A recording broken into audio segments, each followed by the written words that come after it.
درس نمبر 2 من منے کون، من منے کون، ہاذا منے یہ، تو من ہاذا یہ کون، ہاذا رجل، ہاذا منے یہ، رجل منے آدمی، یہ آدمی ہے، ما منے کیا، سوالی استفہامیہ، ما منے کیا، ذالکا منے وہ، ما ذالکا وہ کیا ہے، ذالکا قردن، تو ذالکا منے وہ، قردن منے بندر، وہ بندر ہے، من ہاذا، من منے کون، ہاذا منے یہ، تو یہ کون، ذالک ہاذا ولدن، ہاذا منے یہ، ولدن منے لڑکا، یہ لڑکا ہے، ما ذالکا، ما منے کیا، ذالکا منے وہ کیا ہے، تو ذالکا حمارن، وہ گدھا ہے۔ نوٹ: استاد کو ایسے اسموں کے ساتھ من اور ما استعمال کر کے سوالات بچوں سے کریں جن کو لڑکا جانتا ہے یا جن کے عربی بتانے کی ضرورت نہیں، مثلا قلم، کرسی، استاد، لڑکا، بندر، کتا، گھوڑا، اونٹ وغیرہ۔ جیسے یہ کون ہے،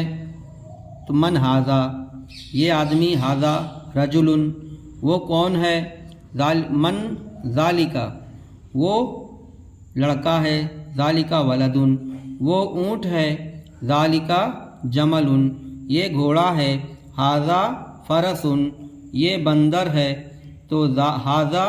قردن، یہ کیا ہے، ما ہاذا یہ کیا ہے، تو ہاذا قردن، یہ بندر ہے، اور وہ کیا ہے، ذالکا، ما ذالکا، ما منے کیا، ذالکا منے وہ، تو وہ کیا ہے، وہ کتا ہے، ذالکا کلبن، یہ گدھا ہے، ہاذا حمارن، وہ کرسی ہے، ذالکا کرسیٌ،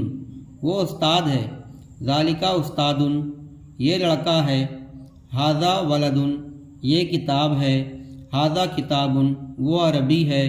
ذالکا عربیٌ، محمد کون ہے، محمد، من محمد، محمد کون ہے، وہ انسان ہے، ذالکا انسان، وہ رسول ہیں، محمد کون ہے، وہ رسول ہیں، ذالکا رسول، وہ انسان ہے، ذالکا انسان، یہ مذہب ہے، ہاذا دین، ہاذا دین، وہ اسلام ہے، ذالکا اسلام، یہ کیا ہے، ما ہاذا، یہ کتاب ہے، ہاذا کتاب، وہ قرآن ہے، ذالکا قرآن۔